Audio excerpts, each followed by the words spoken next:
Hello student, आज के class में मैं आपको प्रोटिस्टा जगत के बारे में बताऊंगा। इसके पूर्व वीडियो में मैंने आपको मोनेरा किंगडम के बारे में बताया था। प्रोटिस्टा किंगडम की मूलभूत विशेषता आपको हम बताते हैं। ये देखो बच्चे, स्क्रीन पे आपके दिखाई दे रहा होगा, एक एनिमल मैंने बनाया है जो बहुत ही कॉमन एनिमल है। बच्चे छोटे क्लासों से आप लोग इसको देखते आते हैं और इसको अमीबा कहते हैं। अमीबा, और ये भी जानते हैं आप कि अमीबा ऐसा एनिमल है जिसका कोई आकार नहीं होता। जिस शेप में इसको ढालो उसी शेप में या ये अपने रूप को परिवर्तित करता रहता है, मतलब अपने रूप को बदलता रहता है। इसका कोई शेप नहीं, आकार नहीं। तो ऐसा क्यों है? क्योंकि बच्चे इसके कूटपाद परिवर्तित होते रहते हैं, जो गमन क्रिया में मदद करते हैं।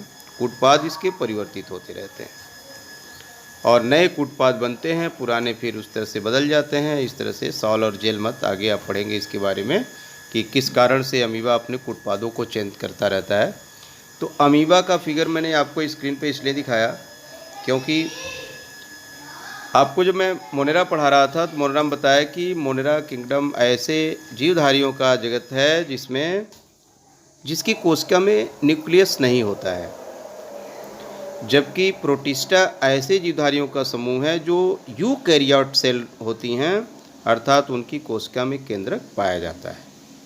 ऐसी कोशिका जिसमें केंद्रक होते हैं उसको यूकैरियोटिक कोशिका कहते हैं।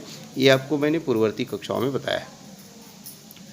तो प्रोटिस्टा जगत में अमीबा आता है, लेकिन क्या प्रोटिस्टा जगत में केवल अमीबा ही आते हैं? ऐसा नहीं है। इस जगत में भी विभिन्न प्रकार के वेरिएशन है बच्चे, विभिन्नताएं हैं। कई तरह के प्रोटिस्टा प्रकृति में मिलते हैं। अतः इनको हम 5 भागों में वर्गीकृत करते हैं। प्रोटिस्टा को 5 भाग में वर्गीकृत करते हैं, जिसमें क्राइसोफाइटा, डायनोफ्लैजिलेट, यूग्लिनाइड, औपंक कवक तथा प्रोटोजोआ आते हैं। इसमें हम चर्चा करेंगे क्राइसोफाइटा का। प्रोटिस्टा जगत में पहली सीरीज है क्राइसोफाइटा की, और इस क्राइसोफाइटा में बच्चे ये ऐसे जीवधारियों का समूह है जो समुद्री जल में तथा स्वच्छ जल में दोनों में पाए जा सकते हैं। और इसमें एक जीवाणु या एक जीव आता है जिसको डायटम कहते हैं। डायटम तथा सुनहरे शैवाल, ये क्राइसोफाइटा में आते हैं। जब हम वर्गीकरण करते हैं, पादप जगत का वर्गीकरण, आगे आप ओस्टवाल्टिपो का वर्गीकरण पढ़ोगे, उसमें क्राइसोफाइटा हम शैवालों के क्लासिफिकेशन में भी कर देते हैं, क्योंकि विभिन्न प्रकार के रंगीन शैवाल, कई तरह के शैवाल जो आते हैं, तो क्राइसोफाइटा में सुनहरे भूरे शैवाल और डायटम्स आते हैं। लेकिन ये बच्चे प्रोटिस्टा होते हैं और इनकी कोशिका में एक केंद्रक होता है, यूनिसेलुलर होते हैं, और ये सामान्यतः मृदा के लिए अत्यधिक उपयोगी होते हैं। और इसमें जो डायटम्स है वो डायटमी मृदा बनाता है। करोड़ों वर्षों से जमा हुए इस अवशेष को डायटमी मृदा कहते हैं।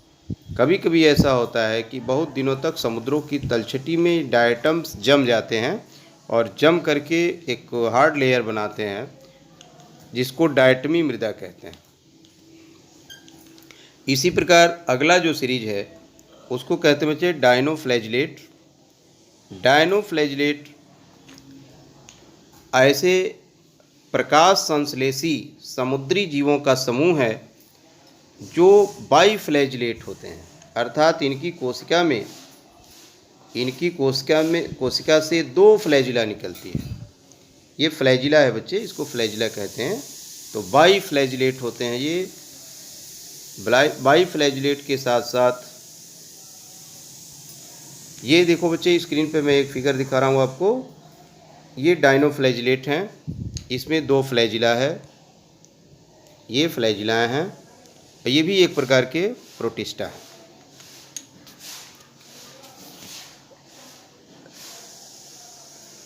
इसके बाद अगली जो सीरीज है वो है यूग्लिनाइड। यूग्लिनाइड ऐसे जंतुओं का समूह है जिसमें यूग्लिना एक जंतु आता है। यूग्लिना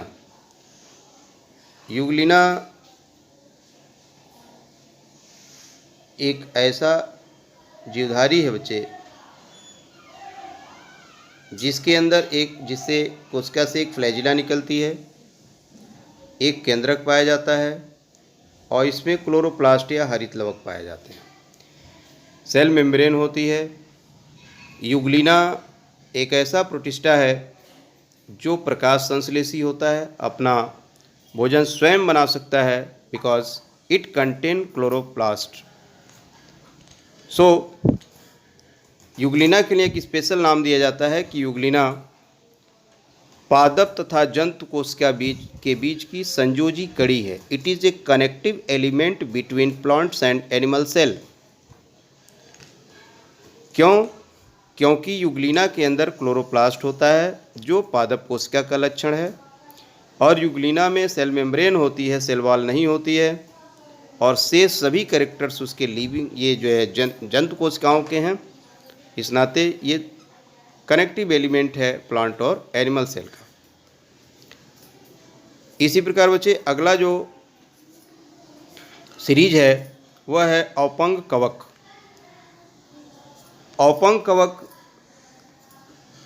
ऐसे प्रोटिस्टन्स हैं जो सेप्रोफाइट इन नेचर होते हैं, मृतोपजीवी प्रोटिस्टा इनको कहते हैं।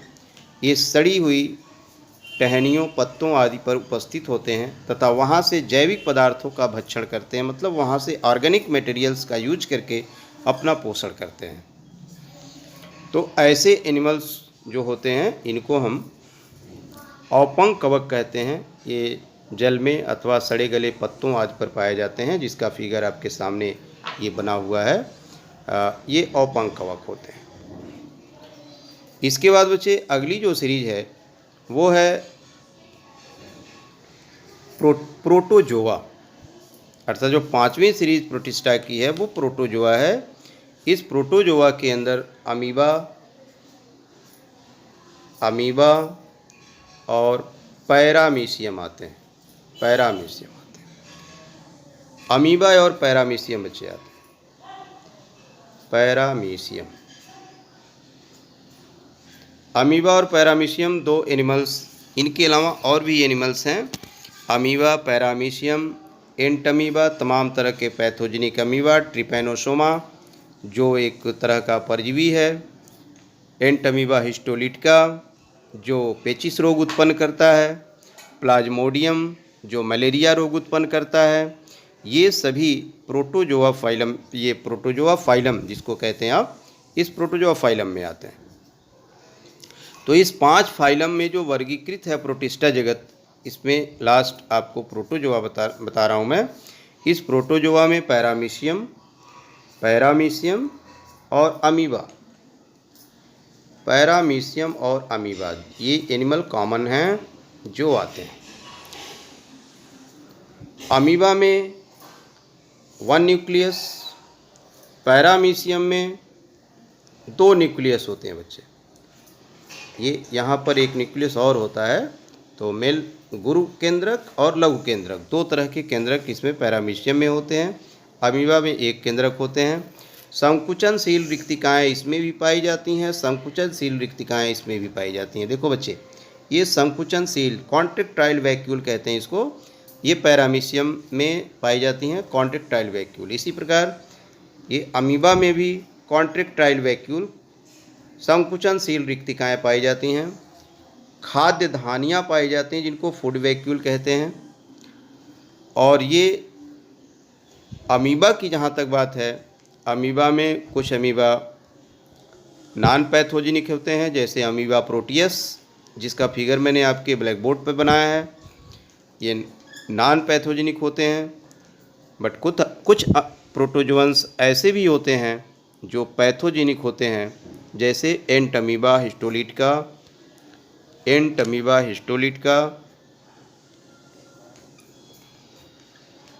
Trypanosoma, Entamoeba gingivalis, Entamoeba coli. ये सभी ऐसे अमीबा हैं जो मनुष्य के अथवा किसी जीवधारी के परजीवी होते हैं। इनके अंदर कॉन्ट्रैक्टाइल वैक्यूल न होकर के खाद्य धानियाँ होती हैं जो ब्लड वेसल्स के रूप में वो ग्रहण करते हैं और उसको पचा करके अपना पोषण करते हैं। टोटल ब्लड के पैरासाइट होते हैं, जैसे पेचिस जो रोग होता है उसका जो परजीवी है उसको हम कहते हैं एंटमीबा हिस्टोलिटिका। ये पेट का परजीवी है, पेट के अंदर अल्सर उत्पन्न करता है, जिससे ये आंव या जिसको आप पेचिस रोग कहते हो वो उत्पन्न करता है। तो बच्चे, ये प्रोटिस्टा जगत के विभिन्न प्रकार के वर्गीकरण थे जिसको आपने समझा।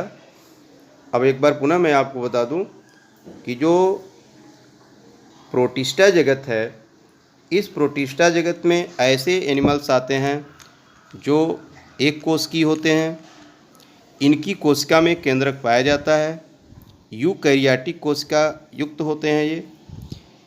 मोनेरा भी यूनिसेलुलर होता है, प्रोटिस्टा भी यूनिसेलुलर होता है, लेकिन अंतर दोनों में यह है कि मोनेरा किंगडम के सदस्य प्रोकैरियोटिक कोशिका वाले होते हैं और प्रोटिस्टा जगत के एनिमल यूकैरियोटिक कोशिका वाले होते हैं। अर्थात यूकैरियोटिक यूनिसेलुलर और मोनेरा प्रोकैरियोटिक यूनिसेलुलर होता है। प्रोटिस्टा में एक बार पुनः जान जाए, 5 फाइलम में इसको वर्गीकृत करते हैं, जिससे क्राइसोफाइटा के बाद डायनोफ्लैजेलेट, यूग्लिनाइड, औपंक कवक और प्रोटोजोआ आते हैं। तो बच्चे, इसको आप पढ़ेंगे, स्टडी करेंगे और फिर नेक्स्ट टर्न पर आपको हम कवक या जो RH विटेकर का अगला जगत है, मोनेरा प्रोटिस्टा के बाद तीसरा जगत उन्होंने बांटा था कवक या फंगी, इसके बारे में हम चर्चा करेंगे। Okay, thanks.